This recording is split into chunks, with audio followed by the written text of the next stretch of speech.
Hey guys, just a quick video for all the folks who love historical goldfields maps as much as I do. I've currently got a sale on in my online store for these beautiful high quality prints, and I'm going to give you guys on YouTube an even further discount. Then I'd like to show you some of my favourite historical features on these brilliant old maps.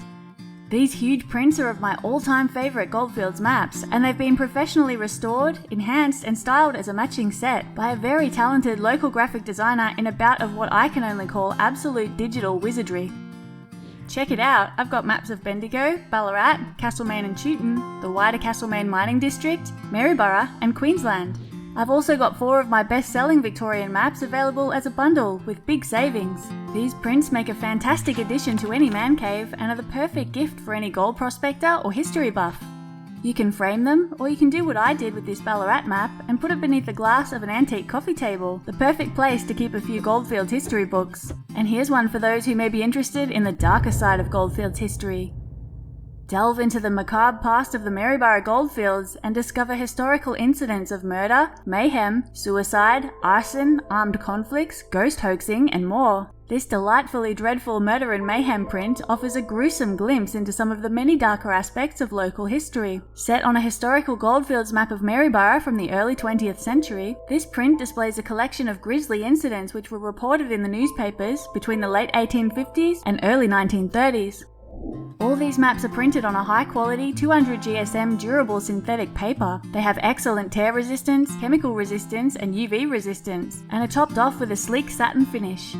Head over to my shop at historicalgoldmaps.com.au and check out the sale. And don't forget to claim further discounts on checkout with the code GoldfieldsGuide. I'll put a link in the description below. Now, here are a few of my favourite features on these beautiful old maps. Worked in the early years of the Victorian gold rush, the Blacksmith's Hole was an extraordinarily rich mining claim in Ballarat, here on the junction of the Prince Regent and Canadian Leads, where a mineshaft was sunk in 1853 to over 100 feet deep with incredible results. Known as a jeweller's shop, this remarkable claim is estimated to have yielded a literal ton of gold. The leads beneath Ballarat were notoriously difficult to work, and miners had to sink their shafts through many layers of rock and dangerous drift, often hundreds of feet deep. But can you imagine the elation those miners must have felt when they first uncovered what they described as a table of gold shining up at them? The gravel pits, discovered in 1853, were so named because the shallow ground from which it was traced consisted entirely of gravel from the surface to the bottom. This portion was worked by paddocking, where it was excavated from top to bottom and washed for gold in tubs. One of the most famous goldfields of the Victorian gold rush, the renowned Forest Creek diggings attracted thousands upon thousands of hopeful miners from all over the world. The rush here began in the latter part of 1851, and it was not long before the entire area was busy with diggers, tents, cradles and tin dishes, and seemingly endless ounces of gold were being obtained from the rich earth. The area around Eureka Reef in Chewton contains some of the oldest quartz mining relics in Victoria, as well as remnants of houses, batteries, alluvial mining, cyanide treatment and more. In Dirty Dick's Gully, the miners worked the ground from 6 inches to 6 feet in depth, and got from 10 to 16 ounces to the tub of 4 small buckets, and there were occasional pockets containing 100 ounces and more. At Donkey Gully, less than 3/5 of a mile in length, a whole ton of gold was won from the rich ground.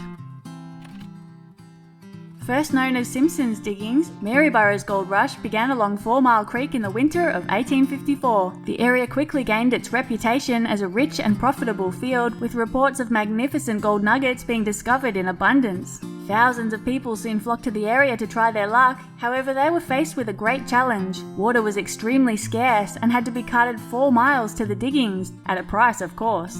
Many significant gold nugget discoveries occurred on Blackman's Lead in the 19th century, and the area is filled with fascinating remnants of old mining activity. You'll also find an old monument commemorating the discovery of a 537-ounce nugget in 1858. 4 Mile Creek now runs underground beneath the town and was lined with bluestone, sandstone and brick over a century ago. The Bendigo diggings began in 1851, at an unfortunate time of year when water was scarce and the ground dry and hard. Despite this early difficulty, many continued to work these diggings steadily and profitably throughout the summer months. Soon enough, the rain saw Bendigo leap into madness, with thousands rushing to its rich, newly discovered gullies. The alluvial areas on this beautiful old map show Bendigo's rich creeks and gullies where all the excitement began. Bendigo soon became even more remarkable for the incredibly large yields of gold extracted from its extensive quartz veins. Thanks for watching. Don't forget to head over to historicalgoldmaps.com.au and check out the sale on these maps. And remember to enter your discount code on checkout for even further savings.